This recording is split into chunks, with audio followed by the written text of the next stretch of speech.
ఏ రాము వచ్చావా? ఇలా ఇవ్వు.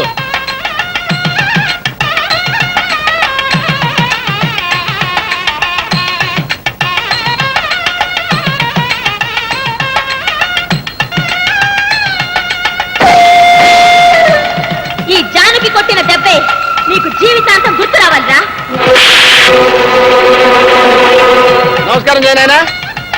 ఇలా పెట్టు.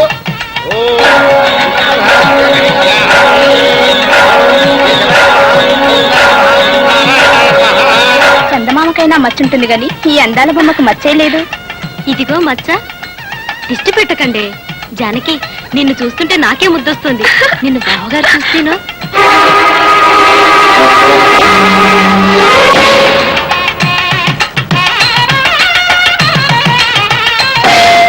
బాగుందా? బాగుంది.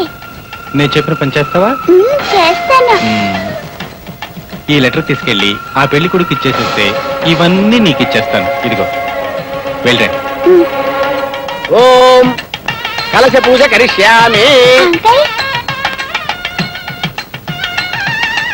బాబు పెళ్లి కూతురు తీసుకోండి. ముహూర్తం టైం అవుతుంది. అమ్మాయిని తీసుకురండి అమ్మా.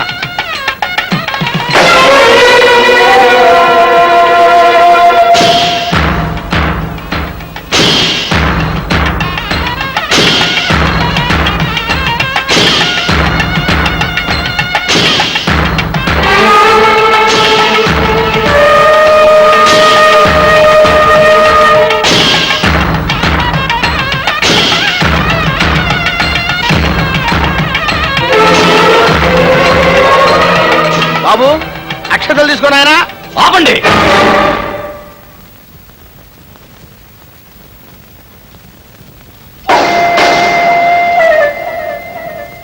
ఈ తెర దించండి.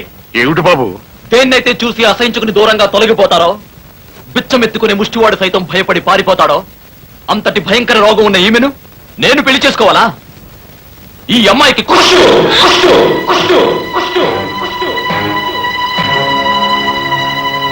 అమ్మాయి కుష్టి వ్యాధట. కుష్టిదట. అమ్మ బాబోయ్ కుష్టే. కుష్టే. కుష్టి వ్యాధి అంటే పెద్ద జబ్బోదినా? కుష్టి అంటే తెలుసు సుమా. బయటికి బొమ్మలా ఉంది.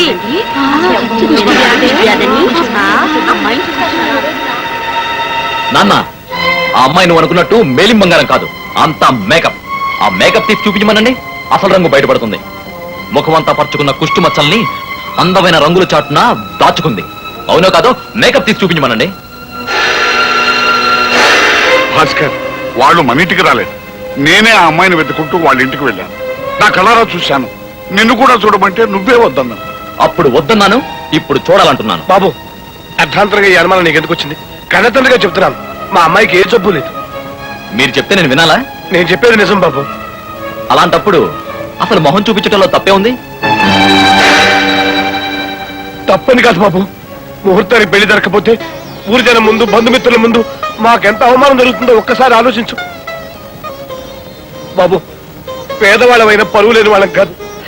దయచేసి అనుకున్న ముహూర్తానికి పెళ్లి జరగనివ్వండి. పెళ్లి జరగనివ్వండి. పీట్ల మీద పెళ్లి ఆపి మా పరువు ప్రతిష్ట మా మర్యాదల్ని నేల రాయకండి. మీ కాళ్ళు పట్టుకుంటాను, మీ కాళ్ళు పట్టుకుంటాను. తప్పు చేసిన వాడు కాళ్ళు పట్టుకోవాలి కానీ ఏ తప్పు చేయని మీరెందుకు కాళ్ళు పట్టుకోవాలి? ఎందరో పిల్లలకు అక్షరాలు దిద్దించి జీవిత పాఠాలు నేర్పించిన చేతులివి. మీరు మరొకరి కాళ్ళు పట్టుకోకూడదు నాన్న. ఎందరో పిల్లలకి అక్షరాలు దిద్దించినా నేను ఆడపిల్ల తండ్రినేనమ్మా. ఏనాడైతే ఆడపిల్లని కన్నామో ఆనాడే నిర్ణయం అయిపోయి ఉంటుంది కాళ్ళు కడిగి కన్యాదానం చేయాలని. పరువు పోయే సమయంలో కొంచెం ముందుగా పట్టుకుంటే తప్పే ఉందమ్మా. కాళ్ళు కడిగి కన్యాదానం చేయటం సాంప్రదాయం. ముందుగా కాళ్ళు పట్టుకోవడం అవమానం. కన్న తండ్రిగా మీ ఆవేదన నాకు తెలుసు నాన్న. కానీ నా కోసం మీరెందుకు అవమానపడాలి? ఈయన అనుమానం నిజం కాదని నేను ఇప్పుడే నిరూపిస్తాను.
నాకు వచ్చింది కేవలం ఆకాశరామన్ ఉత్తరం మాత్రమే.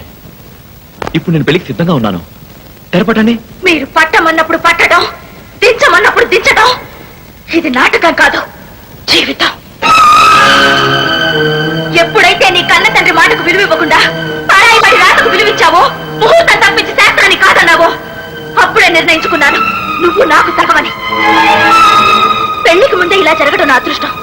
అదే పెళ్ళయ్యాక జరుగుంటే నీ అనుమానం తీర్చడానికి ఈ రోజు నా ముఖాన ఉన్న పసుపు కుంకాలి కడిగేశాను, ఒప్పించాను. పీటల మీద పెళ్ళాపి నా మీద వేసిన నిందని నువ్వు తుడిచేయగలవా? అందుకే చెప్తున్నాను, ఈ పెళ్లికి నువ్వు ఒప్పుకున్నా నేను ఒప్పుకోను. జానకి, ఏమిటమ్మా నువ్వు అనేది? అతను తన అనుమానం తీరిపోయింది అంటున్నారు కదా. జానకి, ప్రతి తండ్రి తన కూతురు సుఖం కోసం తనకన్నా ఓ మెట్టు ఎక్కువ సంబంధమే తేవాలనుకుంటాడు.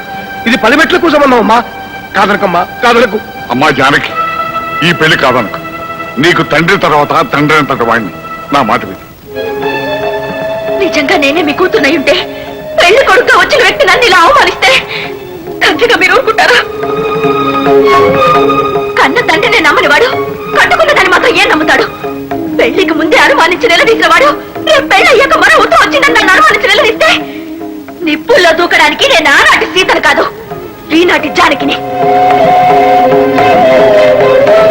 కుష్ఠరోగం ఉందన్నాడు. నిజానికి ఆ రోగానికి మందుంది. ఇతనికున్నది అనుమాన రోగం. కుష్ఠ వ్యాధి కన్నా భయంకరమైంది, మందు లేనిది. అందుకే నాకు పెళ్ళొద్దు. అమ్మా, అందరూ మళ్ళీ చూస్తున్నారు. అబ్బాయి తప్పు ఒప్పుకున్నాడుగా, పెళ్లికి ఒప్పుకోమ్మా. రా. నేను రాను. జానకి, మూర్ఖంగా ప్రవర్తించుకో. ఈ పెళ్లి ఒప్పుకోకపోతే మన ఇద్దరి మధ్య ఉన్న బంధం తెగిపోతుంది. నా కూతురు చచ్చింది అనుకుంటాను. చావుకి పెళ్లికి పెద్ద తేడా లేదు నాన్న. ఇద్దరు చిటికల వేళ్ళు కలిపితే పెళ్లి, ఒకరిలో 2 బొటన వేళ్ళు కలిపితే చావు. జీవితంలో పెళ్లికి చావుకి అంతే తేడా. వేదాంతాలు వలించకు. ఇది జీవితం. పీటల మీద పెళ్లి అయిపోయిన పిల్ల తండ్రిని నలుగురు నన్ను ఎగతాళి చేస్తే ఈ సమాజంలో నాకేమైనా గౌరవం ఉంటుందా? సమాజం సమాజం సమాజం ఈ సమాజం ఎప్పుడూ ఉండేదే. ఆ రోజుల్లోనూ ఆడవాళ్ళు ఉన్నారు. కనీసం వారికి స్వయంవరంలో వరుణ్ణి ఎన్నుకునే అవకాశం ఉండేది. మరి ఈ రోజుల్లో ఆడపిల్లకి అందం, చదువు అన్ని ఉన్నా కట్న కానుకలు అడుగుతారు. మగవాడికి నచ్చితేనే పెళ్లి చేసుకోవాలి, లేకపోతే మానుకోవాలి. ఏ ఆడవాళ్ళ మనుషులు కారా?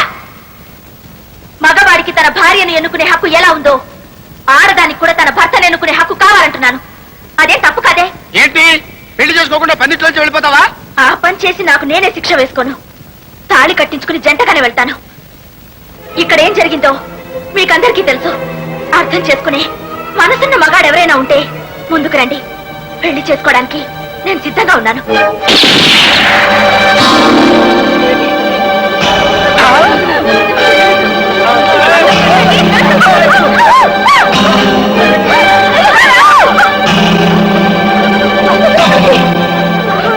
ఎవడొస్తాడో ముందుకు రండిరా.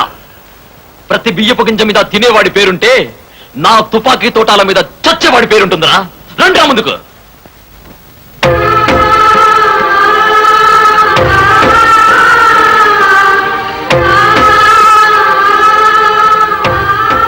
నన్ను పెళ్లి చేసుకుంటారా?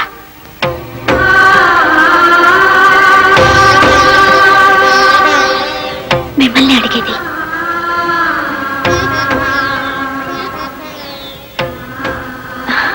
పర్వాలేదు, మిమ్మల్ని మనస్ఫూర్తిగా ఇష్టపడ్డాను. నా నుదుటి పైన కుంకుమ తిట్టండి. ఒరేయ్, నిన్ను భాస్కర్, ఏమిటా ఇది? సాక్షాత్తు లక్ష్మీదేవి లాంటి పిల్లను ఈ ఇంటి కోడలుగా తీసుకొద్దాం అనుకున్నాను రా. శని నెత్తి మీద ఉండి మోకాలు అడ్డు పెట్టిందిరా. నిన్ను కానీ నీ ఫోటో కానీ చూడకుండా నన్ను మన వంశగౌరవాన్ని చూసి ఆ పిల్ల నిన్ను పెళ్లి చేసుకోవడానికి ఒప్పుకుందరా. నువ్వు తప్పు చేసి నువ్వే శిక్ష వేస్తానంటావేమిట్రా? ఆ పిల్ల పెళ్లి జరిగి తీరుతుంది. నీతో కాదు, ఆ రాముతో. నువ్వు చంపాలి అనుకుంటే నన్ను కాల్చరా, కాల్చు.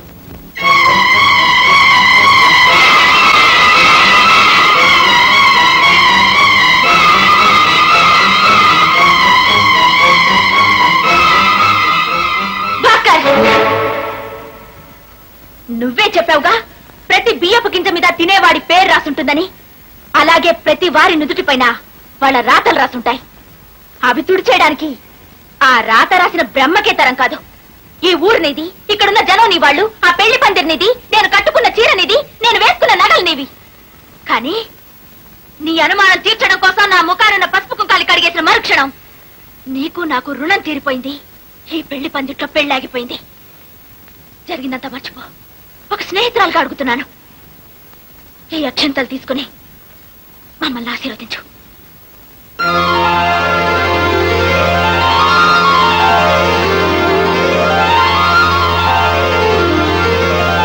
చిచ్చి, మా ఇంత చెడబుట్టావే.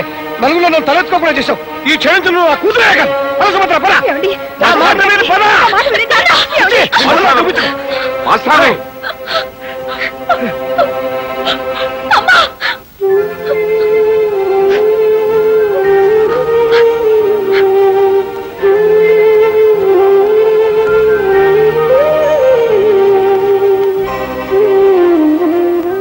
నా కళ్ళ ముందు ఏ ఆడపిల్ల కన్నీరు పెట్టకూడదు.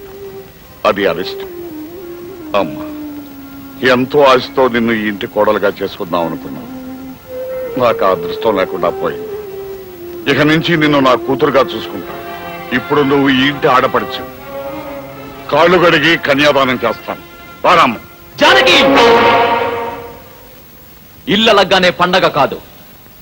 ఈ ఊర్లో నన్ను కాదని వాడితో తాళి కట్టించుకుని నువ్వు ఎలా కాపురం చేస్తావో నేను చూస్తాను. నీ పొగరంతా అణచి నిన్ను నా కాళ్ళ దగ్గరికి వచ్చేలా చేస్తాను. అంతవరకు ఈ కంకణం విప్పను. భాస్కర్! ఇంత జరిగాక ఈ ఊళ్ళో ఉండకుండా నా భర్తను తీసుకుని దూరంగా ఎక్కడికైనా వెళ్ళిపోవాలనుకున్నాను. కానీ ఇప్పుడు చెప్తున్నాను, ఎక్కడికి వెళ్ళను. ఇక్కడ ఈ ఊర్లోనే ఉండి ఎలా బ్రతుకుతానో చూపిస్తాను.